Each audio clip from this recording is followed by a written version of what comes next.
ever felt away with me just once? That's all I need.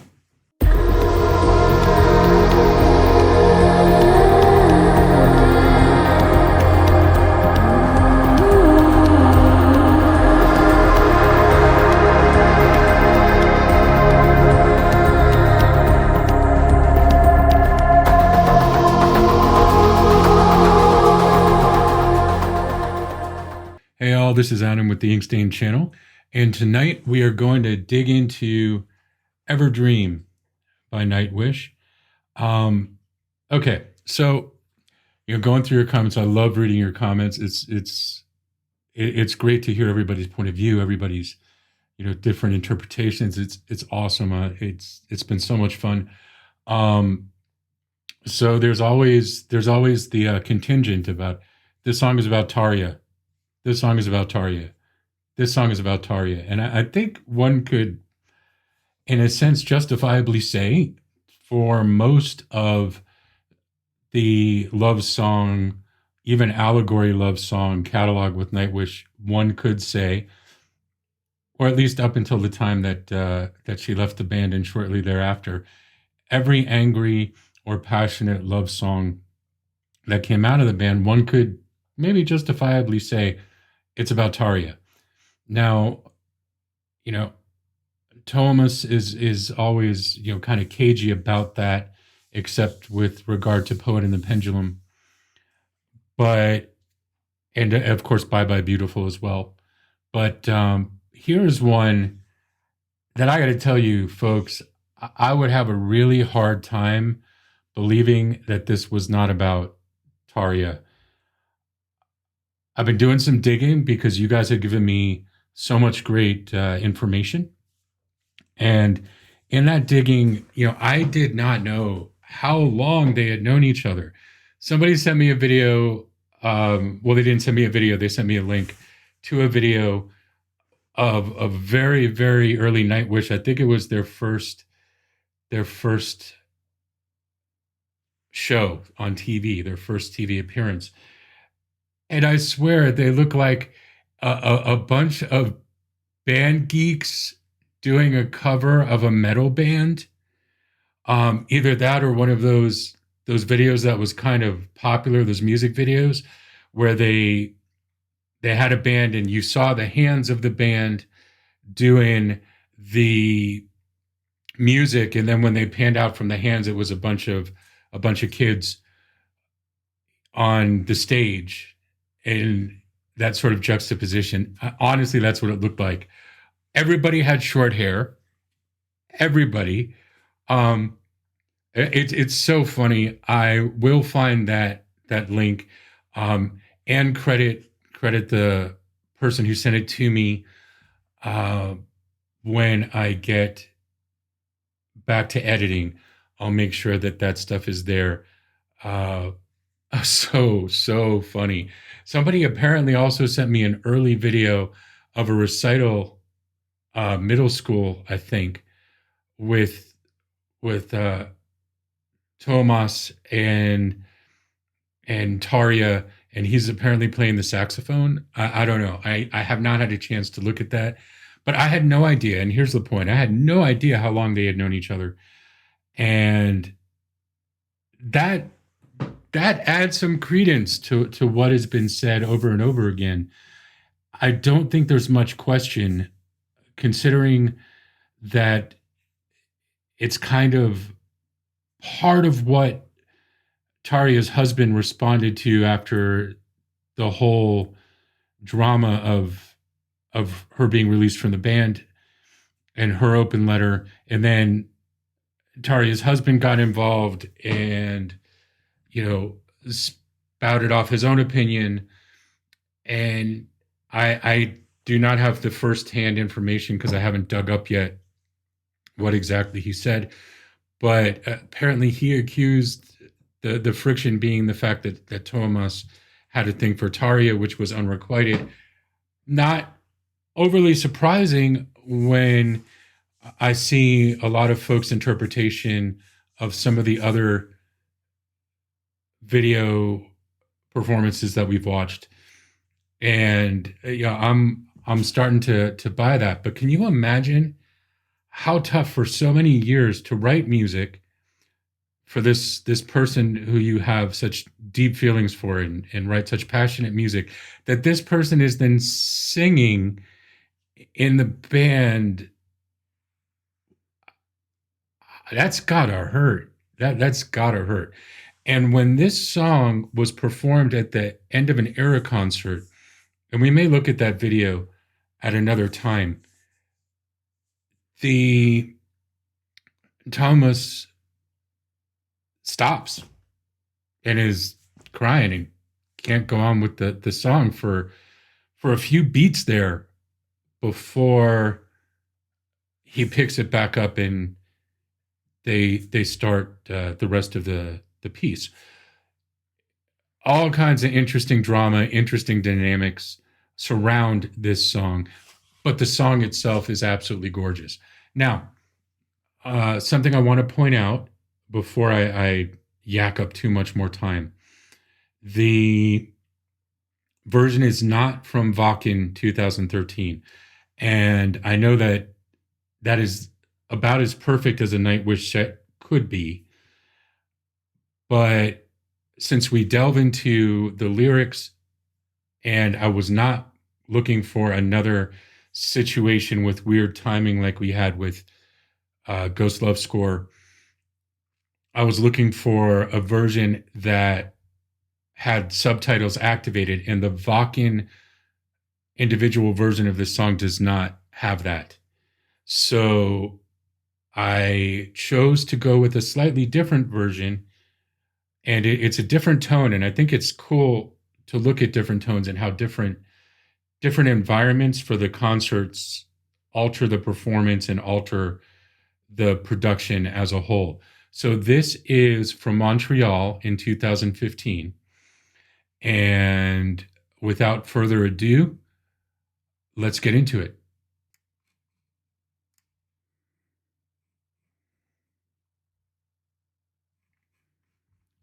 All right, let's do this.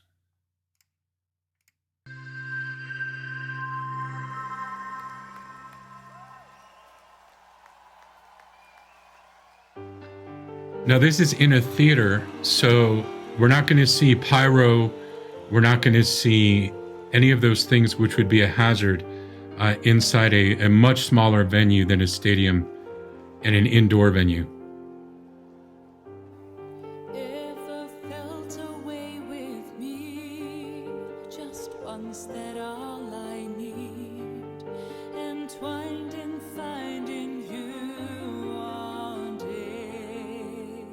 Just gorgeous. Ever felt away without me?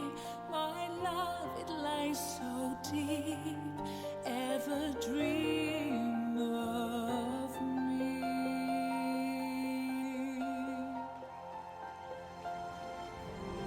All right, boys, let's do it. You hear that double kick drum in the back?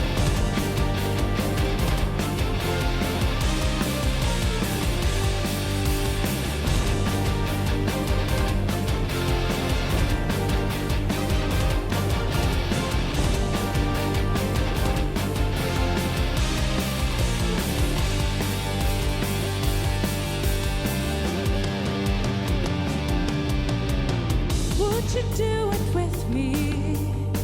Heal the scars and change the styles. Would you do it for me? Turn loose the heaven with it. I'll take you away. Cast away on a lonely day, boasting for eternity. My soul can but borrow your grace. Ever felt away with me?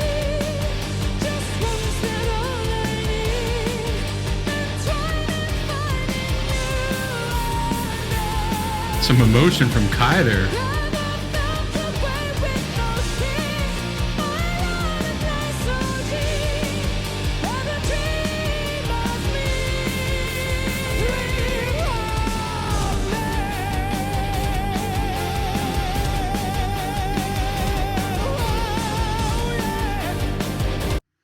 Okay, now I'm going to stop here for a second because I want to sort of deconstruct what we just saw. Now, as you see here, and this is a great shot to stop on actually. You see how much this is a smaller venue. It's much more constricted. The stage is much smaller.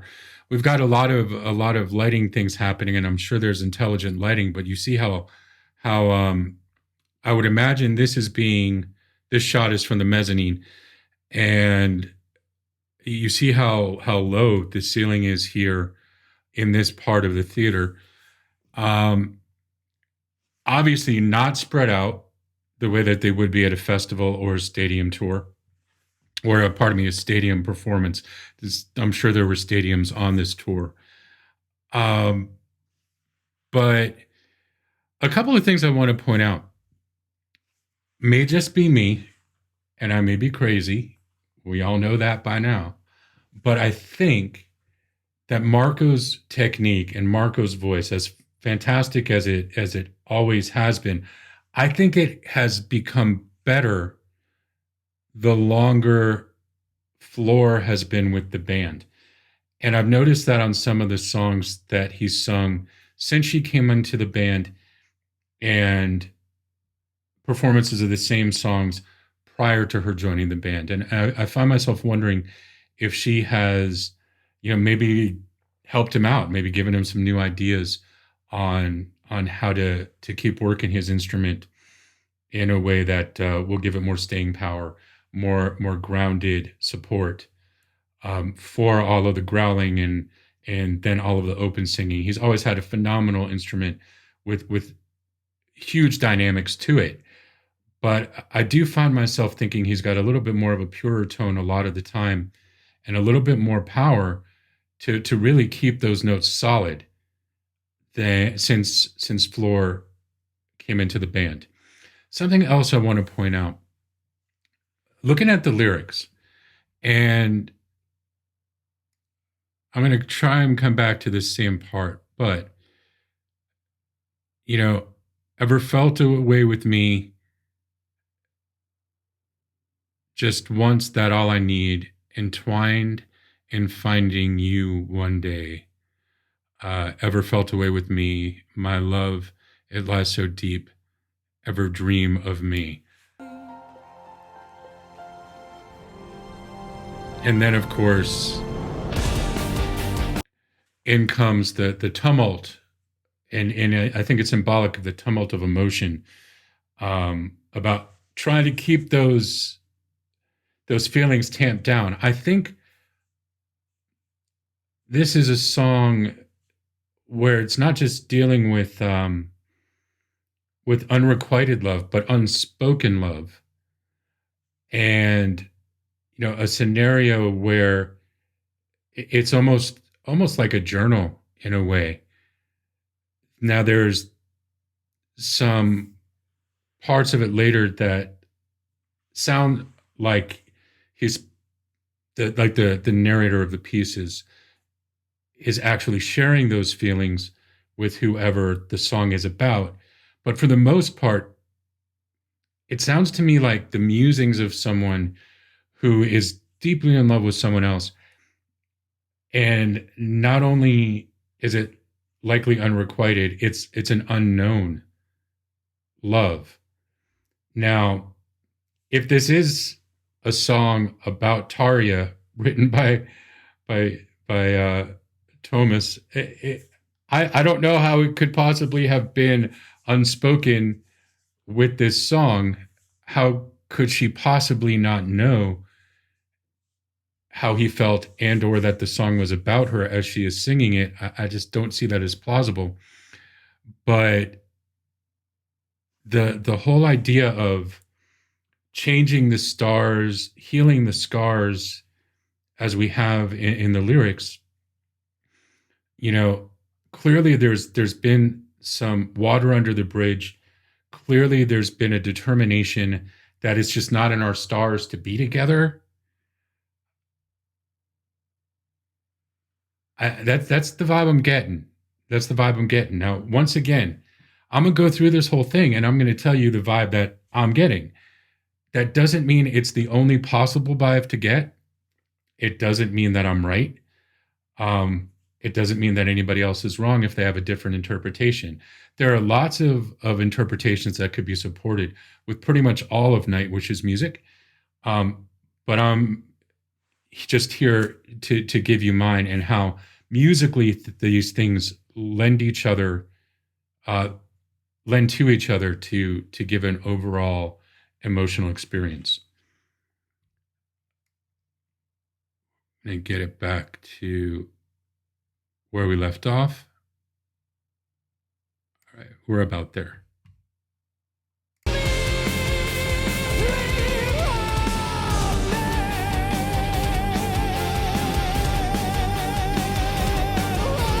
I mean, hear that note? I mean, it's just clear and pure and long. And he knows he nailed it too.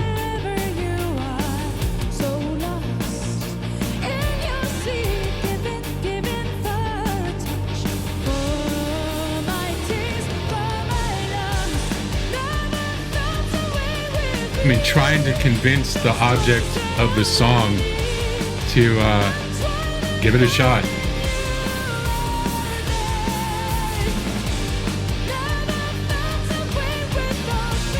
One of the things I love about this, they're all singing.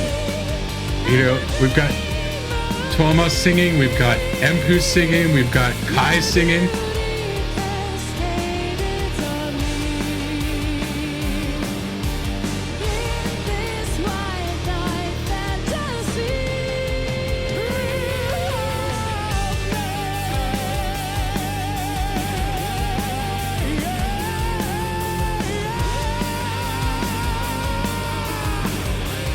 Okay, I don't want to give Songus Interruptus about Empu's solo, because it's a great solo, and we'll go back a little bit to catch it and catch the way that the music ramps up and the way it progresses. But I want to talk about this lyric here real quick, because I have a theory about it. We're talking about your beauty cascaded on me in this white night fantasy. The way that the closed captioning is, it makes it N-I-G-H-T. I looked up some lyrics, and some of the lyrics that I saw had night spelled actually K-N-I-G-H-T. So whereas it's night in terms of day and night in the closed captioning, I saw it as night as in a white night in another lyric sheet. And I don't entirely know which one is true, but the cool thing is both of them kind of work. He's talking about,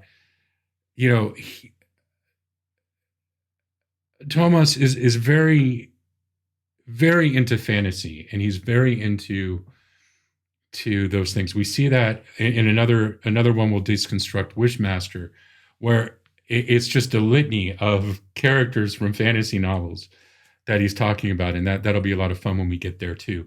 But so it wouldn't surprise me at all if it was night, K-N-I-G-H-T. But they also live in a part of the world where it's very dark for a long time, and also it can be very light for a long time. Their seasons much more greatly impact in Scandinavia and in the north. Their seasons much more greatly impact the length of their days than just like here in the States, where we have daylight savings time and we all freak out and we're like, wow, it's 4:00 and it's already dark, and it's 6:00 and it's still dark. Here, in the north, they're much closer to a part of the world where the seasons much more greatly impact the length of the days. So he may be talking about the idea that it's a white night, and when he's writing the poem that serves as the basis for these lyrics. And it's hard to sleep when the sun doesn't go down, and it's prime time when creative people may be dealing with that state of being tired in a way that alters the creative process and maybe causes a greater departure into the concept of a fantasy or the the consideration of a fantasy. So we'll go back in and we'll pick up with the end of this refrain and into the great guitar solo coming up.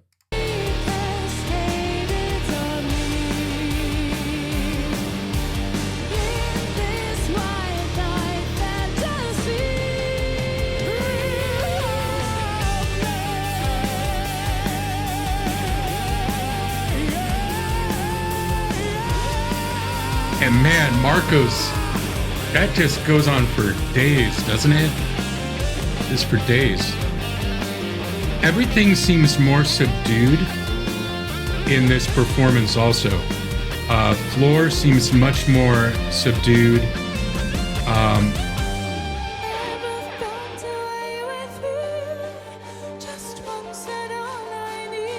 I mean, Marco's trying to whip up the crowd because it's just like, come on, y'all, give us some energy.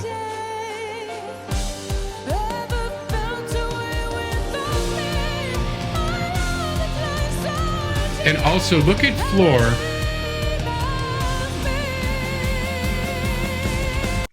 Okay, we talk, we talk about Floor's vocal technique here also, and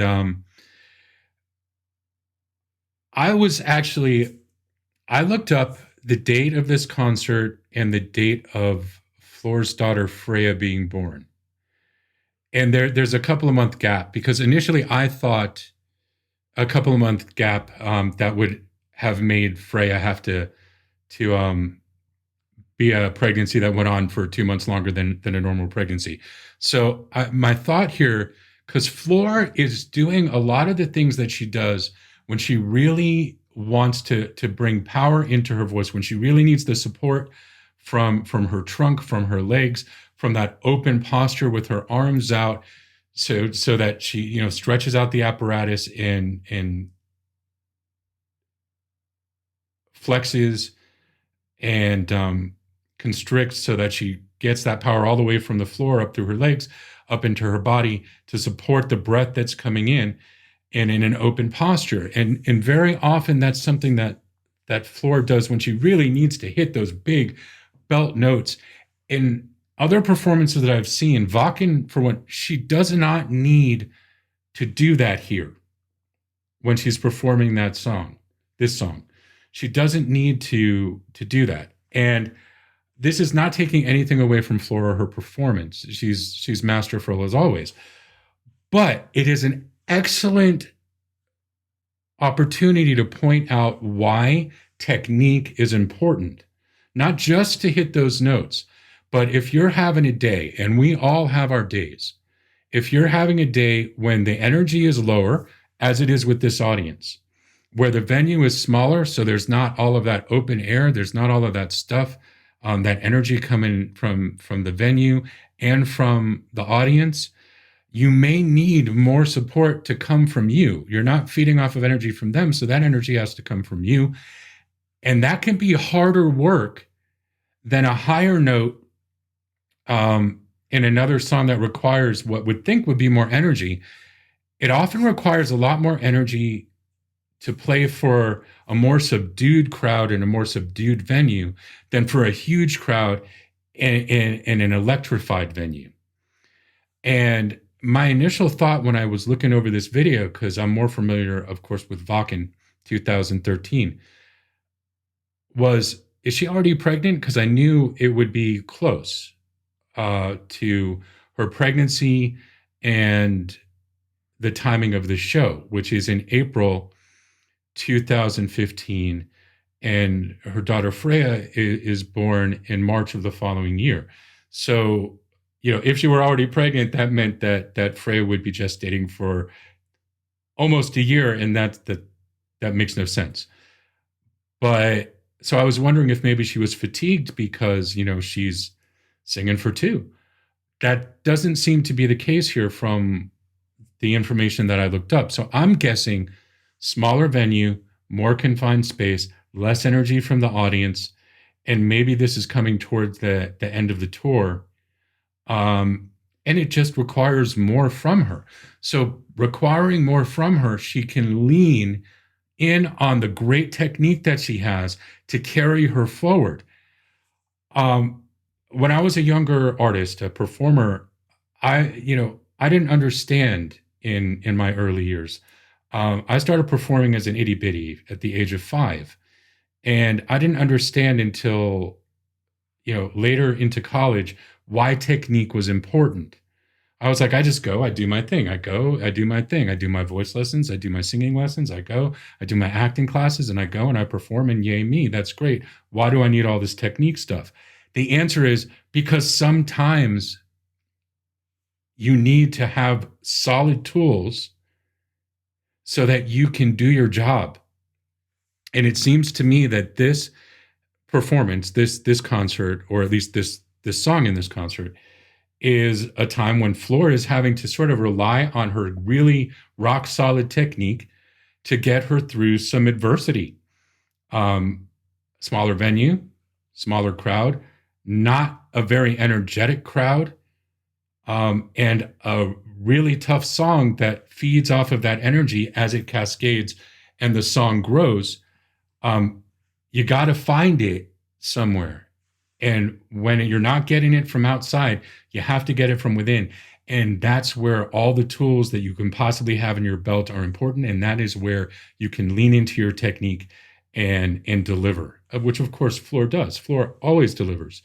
But I really think we're seeing her lean into her really solid technique here to make it happen. Whereas sometimes it just happens because you're in the moment and you're getting everything from the audience and the mood. That's not happening in this venue. And she's leaning in on her technique, which is rock solid, and that's going to get her through. Keep an eye on it and see if you agree with my interpretation of what's going on there.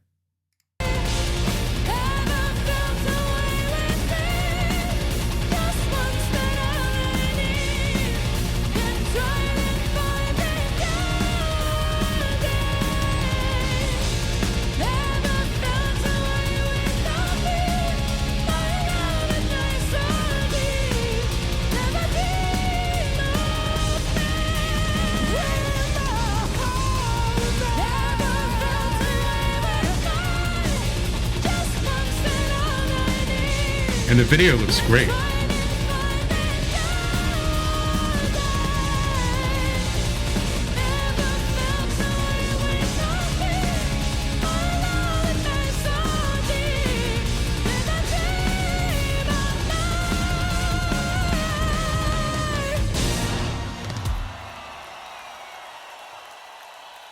Okay, I want to roll that back so you can take a look at Flor's technique. I didn't go more into lyrics because once we get past that refrain, it's the same lyrics multiple times, which is great. It's a refrain that works.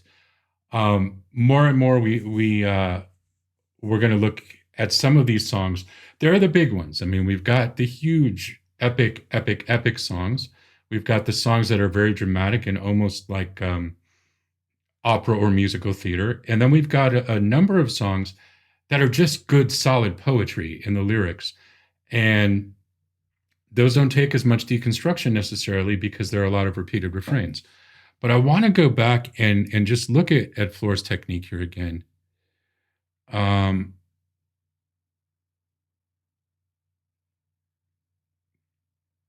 Because that's what we do. All right.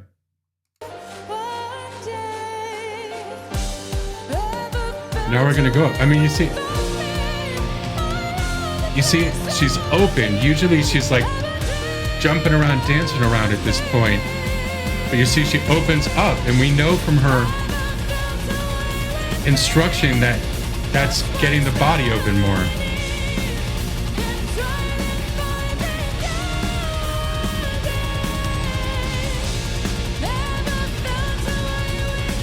And the legs are strong.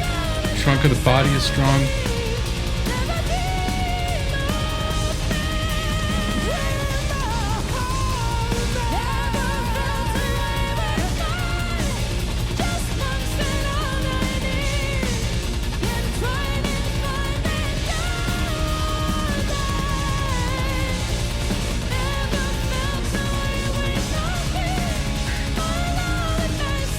I mean, she is really working that technique to get everything she can.